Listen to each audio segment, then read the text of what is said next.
The next conservation district I'd like you to hear from is the Southeast Weld Conservation District, and Dustin Cooksey is the president of that, and he's going to talk to you. We have a couple slides I'll stick up here, and I'm going to move this up so it meets your height and not mine. So let's welcome Dustin, please.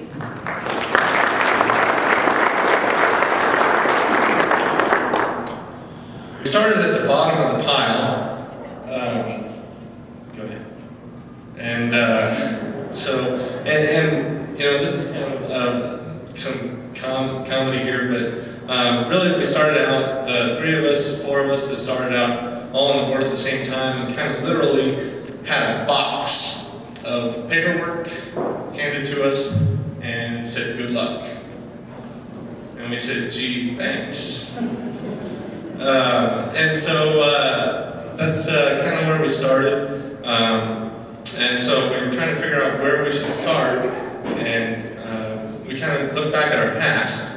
And this is a picture of Keensburg, back Main Street actually, and it looks actually really similar to that today. So we looked at our past, and we started looking at the evolution of conservation districts. We've got a picture of the Dust Bowl up there, and some better irrigation with sprinklers, and then even into some no-till farming. And we turned into our community and friends and people there, and so we started looking for advice and asking around and saying, you know, what do you need from the conservation district? What do we need to be doing? And I think we were all really passionate about what we were going to be doing. And you know, we were at the point where we were also talking about disbanding. And I think a lot of us it kind of was a stick in our craw, and we were not too happy that, you know, that was an option. And so we really dug in, and we really all believed in agriculture. So we rolled up our sleeves and took the bull by the horns. And you know, I was probably more grabbing on the tail, but one person in our district really grabbed it by the horns, and I don't mean to single her out because it is a team effort, but Jolene Arnold is probably, for lack of a better analogy, the prod to our cattle. Kind of pushes us along and keeps us on track, but she does an excellent job, and so I wanted to recognize her for that. And she really keeps us going. So going into kind of what it took for us, we had our first annual meeting, and I think there was maybe one producer there, and the board. And you know, we kind of figured we'd have a few more people than that. We had a good speaker lined up, and thought, well, this is at least a place to start. We can't get any worse, right? So we went on, and that's where I'm at here. Okay, so we started doing the little things and telling people to come, and you know, we started building partnerships. And the big partnerships for us was with NRCS, of course, local businesses around, which have been really good to us, CACD and CSTV, and then other districts, our bordering districts, Morgan County and West Adams, West Greeley, all really was very good to us. So we started doing that, and then we kept digging, and you know, we started realizing that no one's going to do this job for us. Oh, we're past. You're right with me. Okay. So we started realizing that no one's going to do this job for us, and we really came to a realization with that because we've been through 5 district conservationists in the last about 3-4 years. So Cindy, don't be leaving us anytime soon. So now we're off and running. We've started up doing tree sales again, which we could all remember them doing. We also did a tree workshop and had really excellent attendance. We've done some small acreage workshops and weed workshops where people have been coming with really good questions and started doing an email newsletter. And I think that that's what a lot of people have really been looking for, is a way to be in contact and a place to go to get their questions answered. And that's kind of where we've really wanted to hit hard, is the education and things like that. So here's the gang. Of course, that's me there, and then there's Tony Zimmerman, who's here, Jolene Arnold, and you all know Bob Warner, who was previously with West Adams and term limited out, and he had a piece of ground over in our district, so we wrapped him up and said, hey, come be a supervisor over here. So, you know, we look forward to writing more grants and doing more workshops in the future, and really, the sky's the limit. We look forward to having people watch us grow and watching you all grow with us. So I look forward to your questions later, and that's all I have for now. Thank you, Dustin. It's really exciting to see the Southeast Weld Conservation District get its momentum and get its vision, and I think you're off to a great start, so thanks a lot. Well, let's see. There is one conservation district that wasn't able to be here today, and I will tell you who that is. It's Turkey Creek Conservation District. And Bill Alt, who's the president of Turkey Creek, many of you know him, he's a past president of the State Conservation Board. He came up yesterday and last night. He spent a good part of the day with us, and I talked to him last night, and he just was not feeling very well at all. And didn't really want to be not feeling well away from home. And so he regretfully said that he was going to go back home. And I said, you know, that's really important to do. But he left behind a scrapbook that we could put out on a table, so that after the break, when you are coming back in and talking to folks, you can look at Turkey Creek's scrapbook, because that is another conservation district that has come up from the ashes and done great things. And I'll just tell you really quick what they've done, and in case you're interested, you can talk to Bill or Jane Rhodes about what they've done. But they were scoring pretty low on their direct assistance, and they were pretty upset about not having any money and not having any recognition, and really having some struggles there. And Bill told me one time, he said, you know, I realize I'm having a lot of health problems, and I just need a job. So I needed to put more time into the conservation district. And what do we have? We have a lot of weeds. And so he and Jane talked a lot to the county. The county didn't have a weed program, and they knew they needed a weed program. So they struck up a wonderful partnership to manage the weeds and to be a good resource. They've gotten state conservation boards, they've got board grants, matching grants, they've gotten grants from the weed program and the Department of Ag, and they have pulled lots of dollars both from the federal level, from the state level, and from the county level, and they've put that onto the ground to work for their landowners. And that president, Bill Alt, has spent thousands of hours each summer going and doing landowner visits. They do not do any kind of regulation, because that's not what conservation districts are about, but they are there to help as a resource, and they're a darn good one. So I wanted to tell you just a little bit about the Turkey Creek District, and we appreciate that Bill tried to come and talk to you today, but he just wasn't feeling well. So the next conservation districts, it's a partnership that we're going to bring up, is the White River and Douglas Creek Conservation Districts, and we have 2 board members from, well, one from each of those districts and their district, not their district manager, but their executive director. And so would Scott and Gary and Callie please come up? And I'm gonna hope that they let Gary talk last, so there's not enough time for him to tell you any of his bad jokes, because he's known for telling really inappropriate jokes, and I've been lecturing him about that. He's done pretty well all along, so. But, I know. So anyway, without further ado, let's have the White River and Douglas Creek Conservation Districts talk to you. Thank you.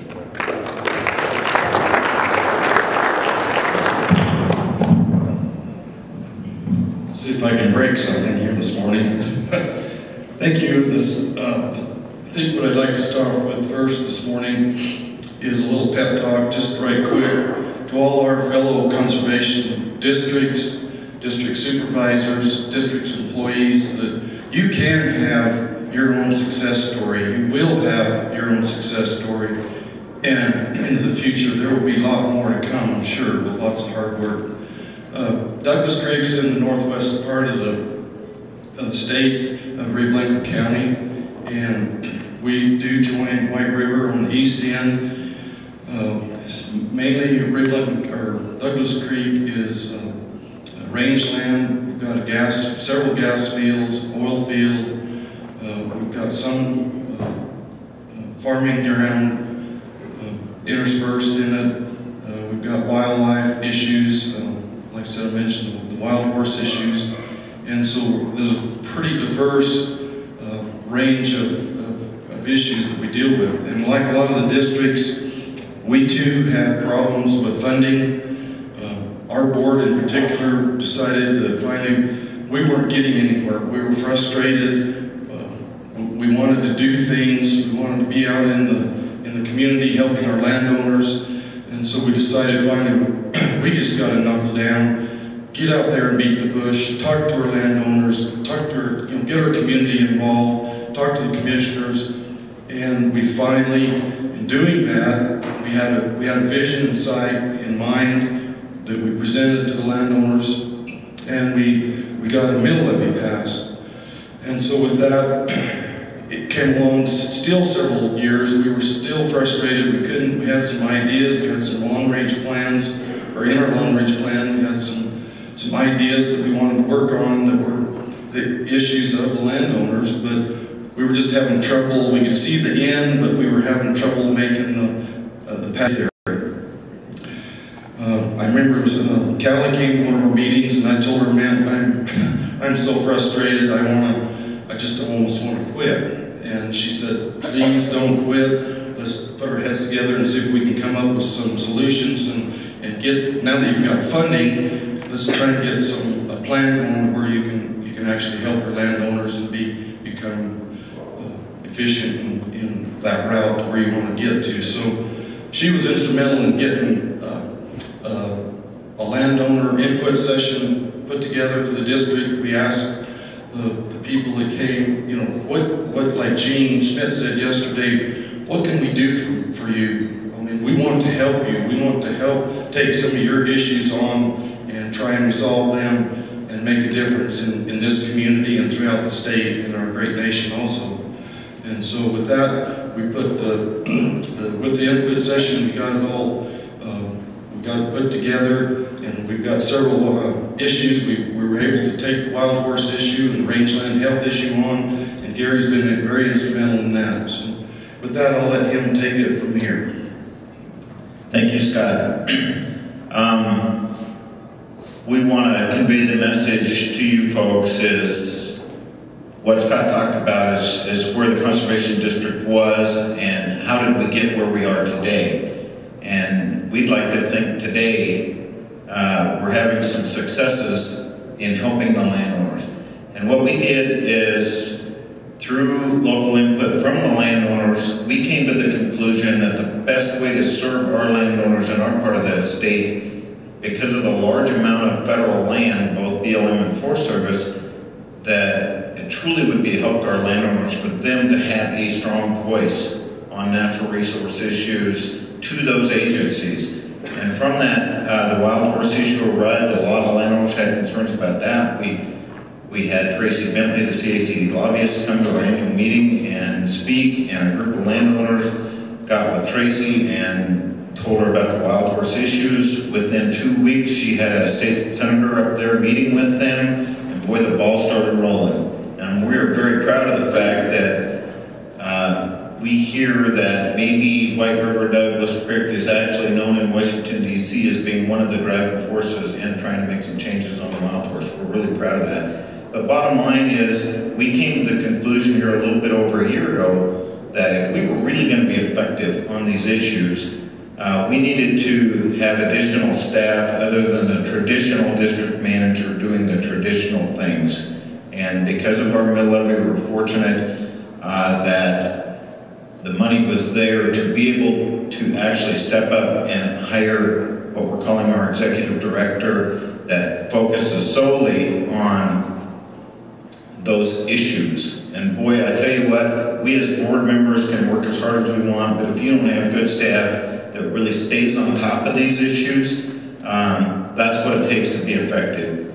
And we've been to Washington, D.C., we've been to a number of meetings around the country on both primarily the wild horse issue, but we're also involved in the forest health issue, and having a really top quality both district manager to do the traditional stuff that we've always done, as well as a specialist to focus on those issues and is passionate about it, has got our community very excited about where our conservation district goes. Now, probably wouldn't know that by our new board member who's here, but anyway, for the most part, people are excited. And with that, I'll turn this over to Callie. Well, thank you, Gary. I'm going to step over here so I can see Cindy's time, because you all know that I can't talk plenty long. So anyway, thank you. And I have to tell you, as you all know, I worked at the state level, and then I worked on the Western Slope level for the State Conservation Board. But through those two opportunities, I had the chance to work with these two boards. And as you all know, I've been a pretty major person that talks about you guys really need to read your statutes and understand what those statutes are. And so I had that knowledge and that background, and I go back to the first meeting I went to in West Douglas Douglas Creek. And Scott said to me, what has changed? When my dad was on this board, we really could be effective. We made some things change. But what's changed? It doesn't happen anymore. And I'm looking at Scott and I'm going, Scott, there's been nothing change. The law has not changed. You as board members, and I was going out on a limb, you as board members have allowed this to happen. You have just sat back and let it and be complacent. And I saw the wheels start turning with Scott and Wade Cox, which we're sorry to say that Wade's health is not to where he can be here with us today, but trust me, he's involved. We've been texting all morning. He's involved. And that's what I would like to say, and that's why I went to work for this board through my two previous positions, or these boards, is I watched them as board members be involved. And you've all heard me talk and preach, make a difference. These guys not only wanted to make a difference, they intended to make a difference. And so when Gary from the White River District, as his background is growing trees and forestry and so forth, and we've got a great forestry program. We're doing a research program, project that's going to be published through CSU on forest products and so forth. The other issue, of course, is the rangeland health, and that's one that I know more about, so that's been a real strength that we've run with it. But I just have to say, and they can say it's all staff all they want. These guys would be doing it without me. I feel we're each other's cheerleaders. I don't go by a single day, I don't care if it's weekend, weeknight, whatever time of the day, I'm on the phone with these guys. They talk to me, they talk to each other, they go out and they get new board members that are interested. 2 months ago, brand new board member, Leonard, is here at our annual meeting. So they go out and they talk about it all the time. And I've heard our county commissioner talk about how between the handful of board members that we've got, they've got the landowners all working together. We've got the Colorado Cattlemen's, we've got the Farm Bureau, we've got the CACD, we've got the Public Lands Council, the county commissioners. 4 individuals have all joined with us to intervene in a lawsuit over the rangeland health in the West Douglas area on horse issues. At this point, we are getting some unsolicited contributions. Those people, the landowners, are actually paying additional money to our conservation districts in addition to their mill levy because they like what the districts are doing. I'm out and I'm doing the stuff at the meetings everywhere around the country. These guys are home drumming up that business and helping them move that way. So you guys can do it too. Thank you.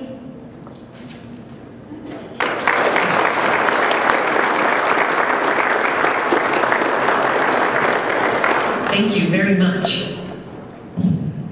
Good job, Gary. No bad jokes. I guess you still have some time. But anyway, very successful project, and how great it is that you guys have people giving you more money on top of what you're already getting in the mill levy. That's outstanding. The next conservation district I'd like to bring up is the Yuma Conservation District, and their president, Bud Mecklenburg, said he would like their employees to give a presentation on what they're doing. So I'd like to bring up Bethleen and Brian Starkeybaum. If Brian's in the room. Oh, Bethleen, you're a one-woman show right now. You're in power. Okay, this is great.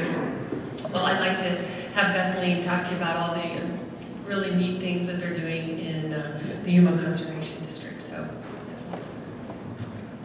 Thanks, Cindy. Well, like Cindy said, I'm the district manager for Yuma Conservation District, and we are located in northeast Colorado. Yuma County is actually the corner county connecting to Kansas and Nebraska, so that kind of gives you an image of where we are. And our main land uses are rangeland, dryland, and irrigated. We have a lot of corn, wheat, sugar beets. Our producers also grow a pretty significant amount of potatoes, dry beans, and sunflowers. We're located on the Ogallala Aquifer, and it is our only source of water in the district. We don't have any rivers or, oh, sorry. Is that better? Anyone? And we've known for years that the Ogallala is depleting, and in 2002, a lot of issues came to head with the Republican River Compact, and the threat of involuntary curtailment came out to our producers, and that really started to raise the awareness in our area. And so when that issue came about, we saw a lot more people attending our local work group meetings and that type of thing. And all the programs that we run are based on producer wants and needs. And so the first real program that got us started was our federal CIG grant to look at growing traditional crops on less water. And as this was evolving, we realized no one is going to see this research. It's going to go in a binder and it's going to sit on 10 guys' shelves. So kind of what we did next is we thought, okay, how do we get this out to people? And that's where the Regional Efficient Agriculture Communication Hub was born. And it's still in the beta stage right now, but what it does is it works, it has a series of tabs, and you can go in and you can look at economics, water use, a variety of things, and instead of having to go to CSU's website and K-State's site to look at information, it's a kind of all-in-one package. And so our thinking continued to evolve through this, and we thought we can't solve this problem by just using lower water on traditional crops. What's the next step? So then the idea for the specialty crop test plots came about, and this year will be our 4th year with the specialty crop test plots. Through that, we've tested over 50 crops and over 150 varieties, looking at lower water, high value potential crops for the area, and particularly crops that have value value-added potential to bring in more wealth to the community. Another thing that we thought is, okay, so we have these ideas for the non-traditional crops for the area, and they're a nice idea, but no one can afford to grow them without crop insurance. So the next step was working with risk management agency to develop a potential national protocol for alternative crop insurance, and we just submitted our proposal to them at the end of last month, and if they like it, then we'll move forward and be running pilot acreage trials over the next 3 years. And if that works well, then it could be rolled out nationwide. Another issue that kind of came to a head was that our area is a food desert, which means that our people have traditionally lower income. They have lower access to healthy, nutritious food. When they do have access to it, it's more expensive. And they also have higher instances of diet-related diseases and diet-related deaths. And it became real apparent to us that our food desert issues are directly connected to our water issues, because we grow a lot of stuff, but we don't grow food. And so we've been looking, and 75% of the entire Republican River Basin, Colorado, Kansas, and Nebraska, is designated as a food desert. So that was one of the indicators that really showed us that they were all interconnected. And with that, we also looked into what can we do right now to help people in our small community. And so we started up the local farmers market again. It hadn't been operated for about 5 years, and it's really grown, and each year we have more vendors coming in and more people in the community coming to utilize that locally grown produce. Another thing that we did is we were looking at what can we do for people that live in town. They pay taxes to us, and they think that we just sell trees. And so we thought, well, why not a community garden? It's a great way to get involved. It's a great melting pot for the community. And that will also have been in place 4 years this next year. And so when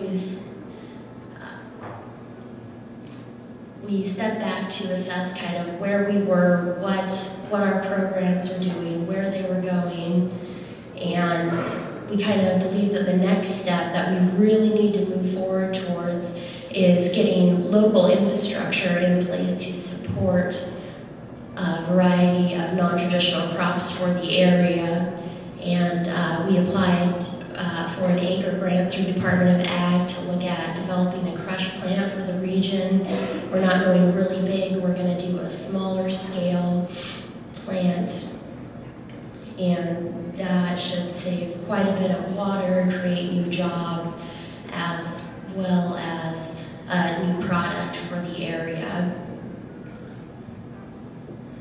Some other things that we've been looking into is a comprehensive water balance study, and that will look at, well, very simply, water in minus water out equals aquifer recharge. We're currently working off of all of these outdated models, and we cannot continue this way. So we're working with ARS on getting that project going. We still need a little bit more funding on that. And we've also been looking at local businesses. Why can't our area have a local flour mill? Why can't we have a distillery? Colorado has some of the loosest regulations in the United States for distilleries. And so that's kind of what we've been doing. Instead of just looking at this is a natural resource issue and we need to save water, we've stepped back and looked, at the larger picture. What are all of the things affecting the water, not just, how much is applied. And so that's kind of where we've been. We're looking at a more systematic approach to things. And, you know, I think what the other speaker said about building mutually beneficial partnerships is so key to this, because none of us can do this important work on our own. And kind of another tactic that we've taken over the past year is that we do have a small infusion of younger farmers coming back, and their feeling is that the conservation districts are their grandfathers' organizations, that conservation districts are dinosaurs. So we've been trying to make conservation districts new again, and we've been communicating with them through Facebook, which has been really effective means, and we've also launched a YouTube channel to kind of get that information out in front of them. So if they think, oh, what's the district doing? I'm not going to bother. They can go and click on a video in the privacy of their own home or in the tractor and kind of see what we've been doing that were relevant and why they want to be involved with the district. And I feel like we're just at this really critical point right now that, you know, we're just beginning. And I think there's just so much more that our district can do. And I think all of the districts have so much potential. So I just really encourage you guys to, you know, look at your areas, look at your issues, step back and look at the big picture and see what you can do for your communities. The last conservation districts group that we're going to have is the Boulder Valley and Longmont Conservation District. As Chris is walking up, I'd like to tell you that this was a very difficult task to pick only 10, because there are a lot of you, a lot of conservation districts that are doing great things that we wish we had time to bring up here. So it was a difficult task, and we hope to do this again, and we hope to use another set, another year. So I'm going to let Chris talk, and she has great things to say. Good morning, everyone. One more. My name is Chris, and I'm the Vice President of the Boulder Valley Conservation District. And I'm here to tell you a little bit about Boulder Valley and Longmont. We're very close partners. We're located in the same facility, and we work together all the time. Boulder Valley and Longmont Conservation Districts thrive because of dedicated supervisors who care passionately about agriculture and conserving the soil, water, and other national resources. First, I'd like to introduce you to our supervisors. Our Boulder supervisors are, from left to right, Robert Plinke, who's a supervisor, Jack Wheeler, secretary-treasurer. I'm Christine Wecker, vice president, Arlene Penner, president, and Keith Bateman, supervisor. And the Longmont district is Mike Lissenberger, secretary-treasurer, Mike Rodemaker, supervisor, Jules Van Tyne, junior supervisor, Kim Houston, associate supervisor, and Bill Hazelbush, president. Luke Stromquist, who is the vice president, was not available for this picture. As we sat down and got this together, this presentation together, we felt that there were 3 things that a board of supervisors needed to thrive in today's world. We felt that it was a group of willing supervisors, partners who join forces, and the ability to adapt. And I think that we've had to make a lot of changes because of all the change that's happening around us. So adapting to those changes is really important. The willing supervisors are in tune to what's happening around them. They need to bring ideas to the table for projects and be willing to listen to ideas presented to them. An example is back in 2005, a project was proposed to bring strip tillage to the Front Range. It wasn't proposed on just any crop, but on sugar beets, which is one of the higher income crops. Some of the supervisors at that time were reluctant to pursue this project because they didn't feel it would work with furrow irrigation. That was the major mode of irrigation at the time. However, they agreed to see if anyone was willing to work with the district on the project. We eventually had 11 landowners who were willing to help us by allowing us to use 5 acres of their property on the project. I think that the willingness to take that risk is very, very important, but those landowners also want to see what new techniques may work, so that was an important process for us. 2006 was a very short water year, and our project plots were not successful. Didn't stop us though. Back again in fall of 2007, most of the same landowners agreed to try the project again. I think that's also another important point. If you don't get the information that you need, then you need to try it again. It really needs to be a comprehensive project with those results. In 2008, the Department of Public Health and Environment brought forward their report on nitrogen deposition in the Rocky Mountain National Park. The supervisors were concerned because there were a lot of accusations of agriculture being one of the main sources creating high levels of nitrogen in the park. We applied for and received funds to begin another project called Utilization of Nitrogen Through Precision Agriculture. Again, we had landowners agree to allow us to use their land for this project. Without our landowners, we would not exist. Our biggest undertaking to date, this is really near and dear to our hearts, is called From Our Lands to Your Hands. I think that one of the things we really need to do as districts is education. Our generations are so important to us. If they do not understand and promote and help us sustain agriculture, we will not be anywhere in the future. This expo is for 4th graders. The objective for the expo is to teach those urban youth, we live in a very urban district, where their food comes from and why agriculture is so important in their lives.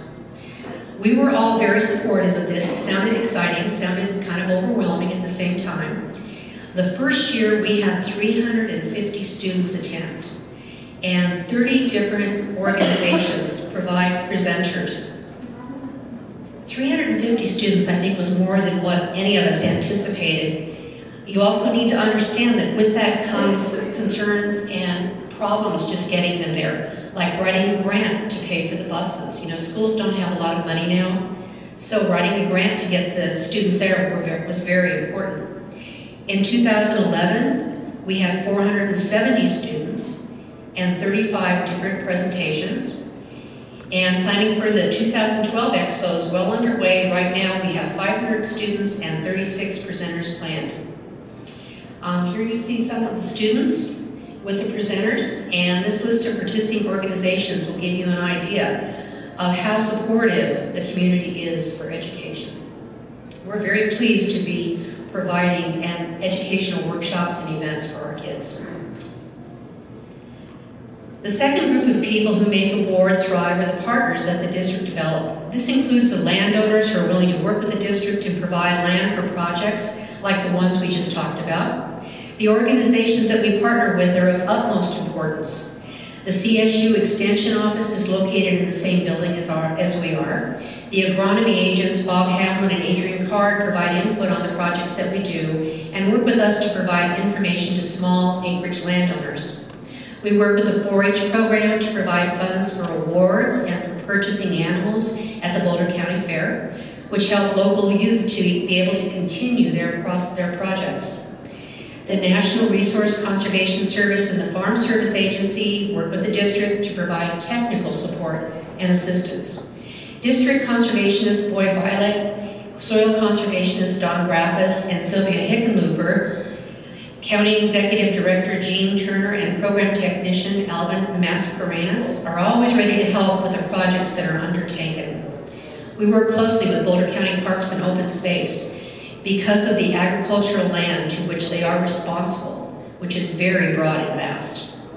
The Colorado State Forest Service assists with our seedling tree program and with the forestry workshops that we provide.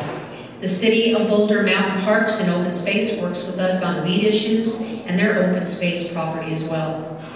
The St. Vrain Progressive Farmers work with us on field projects and our From Our Lands to Your Hands Expo.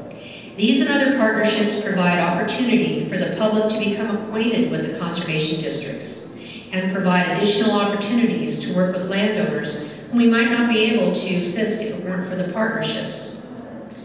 We need these partnerships for volunteer assistance for the supervisors with the many projects. The tree program, the tree sales that a lot of us do, include volunteers from CSU Extension, the Master Gardener Program, Forest Service, NRCS, and FSA. As we mentioned before, CSU Extension and NRCS participation in our Conservation Innovation Grants is a vital component. Supervisors plan to host the annual meeting where we have an average of 120 attendees to hear about all our accomplishments for the year. And the supervisors also meet with Boulder County Commissioners and Weld County Commissioners to discuss agricultural issues. And we also provide a tour for the Boulder County Commissioners to highlight agriculture in the county. The supervisors attend field days and workshops that provide education on conservation. And many of the supervisors are involved with 4-H as leaders or have children involved in the Boulder County Fair. We also have an information-packed booth at the fair to be able to talk to the public about our programs and activities. Adaptability by the supervisors is another attribute that makes the districts thrive. We develop a long-range plan that we feel is a good roadmap to where we want to be in 3 years. It includes education ideas, workshop ideas, and projects that will bring technology to the constituents. Then along comes other challenges such as a drought, excessive moisture, a forest fire, or even challenges to progressive agricultural practices. When the 4 Mile Canyon fire occurred in 2010, the supervisors assisted with informative meetings and workshops to help the landowners protect their property and restore it. When objectives were raised as to the use of genetically engineered crops on Boulder County open space, the supervisors stepped up and joined a cropland advisory council to have a voice in what the policy would become. The final aspect of thriving district is your staff, a district manager who can take the direction of the supervisors and bring projects together is of vital importance. In our case, that's Nancy McIntyre, who never toots her own horn, but it is so important, as we've heard today. You cannot overstate the importance of having a district manager that's enthusiastic, dedicated, has an extraordinary grant writing ability, and is committed to seeing the district thrive. She also kind of knows how to twist our arm evidently sometimes. I think that's important. You know, these are some of the things we've done, and I think what I hear today is that we're all here to make Colorado better, and it is a privilege to serve and work with the districts. I think we need to remember that. Thank you.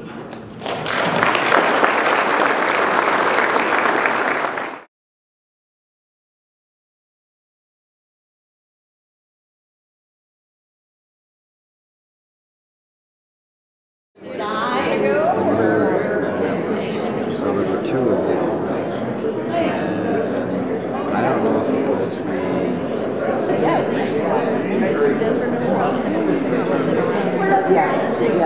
And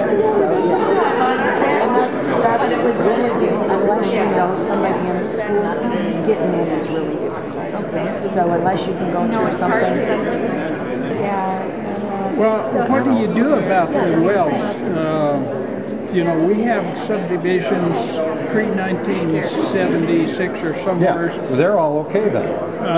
They can have a well, right, except that the water they get is not fit. You know, it's not good. It's polluted. It's mineral. Oh. The beach, the coast, basically out there in charge of that. That's what really what interests us, especially we have a lot, we got paid a lot more for that property. The yield's a lot less, the higher sort as we go to the especially markets where we get paid so much more that we are making. Yeah. Good money. Oh, okay. Well, I'd never heard of those before. Well, I got a return and get a hammer. You have to ante up to us in order for us to do something for you. And so we finally got that sign that said deal.